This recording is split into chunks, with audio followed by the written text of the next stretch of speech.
Happy doctors day. কতটা বলা যতটা ইজি, একটা ডাক্তার হওয়ার পেছনে ঠিক এর থেকে অপোজিট টাইপের কষ্ট করতে হয়। নিট ক্র্যাক করার পরেই আমাদেরকে বলা হয় যে একবার নিট ক্র্যাক করলে নাকি ডাক্তার হয়ে যাবো, লাইফটা পুরো চেঞ্জ হয়ে যাবে, সবকিছু আলাদা হয়ে যাবে। বাট রিয়েলিটি তো এটাই যে এমবিবিএস এর অ্যাডমিশন থেকেই স্টার্ট হয় তোমার লাইফের আসল যেটা মেহনত। সেটা বলার তো অনেকে অনেক কিছুই বলে, একবার পেয়ে গেলে নাকি আর পড়তে হয় না। বাট রিয়েলিটি তো এমবিবিএস এর ফার্স্ট ইয়ার থেকে স্টার্ট হয়।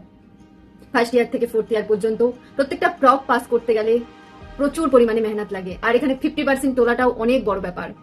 ফোর্থ ইয়ারের অতগুলো সাবজেক্ট যেখানে কভার করতে হয় কিছু মাসের মধ্যে। আবার সবাই তো সেম মাসও পায় না, সেম মান্থও পায় না যদি কারোর দেরিতে অ্যাডমিশন হয়।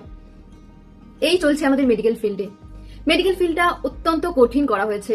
মানে এখানে তোমাকে রেগুলার বেসিসে পড়তেই হবে। আর যদি না পড়ো কিন্তু তোমার সেটা প্রপ এক্সামে গিয়ে সেটা সাপ্লি লাগতে পারে। আর সাপ্লির এক্সামের যে ট্রমা বা যে টেনশন হয় সেটা একমাত্র ওই স্টুডেন্টরাই জানে। একটা আলাদাই রকমের দুনিয়া এই মেডিকেল ফিল্ড। আর ইন্টার্নশিপ আর পিজি, যেখানে প্রত্যেকটা স্টুডেন্টকে 36 থেকে 48 ঘন্টা কাজ করানো হয় টানা, বাট তাও ডাক্তাররা সেরকম রেসপেক্ট পায় না। আজকে হ্যাপি ডক্টরস ডে। আজকে সব ডাক্তারদের যত মেহনত, যত কষ্ট, আজকে একটা সেলিব্রেশনের দিন। আজকে দিনটা খুবই মেডিকেল স্টুডেন্টদের কাছে সহ ডাক্তারদের কাছে খুবই স্পেশাল।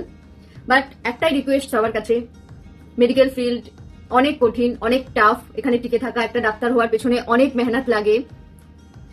তো সবার উচিত যে একটা মেডিকেল স্টুডেন্ট থেকে শুরু করে একটা ডাক্তারকে যথেষ্ট রেসপেক্ট দেওয়া, তার ওই জায়গাটা পেতে যে পরিমাণ কষ্ট হয়েছে সেটা বোঝা, একটু হলেও বোঝা, আর অ্যাটলিস্ট রেসপেক্ট করা। আজকের এই হ্যাপি ডক্টরস ডেতে এটাই কামনা সবার কাছে।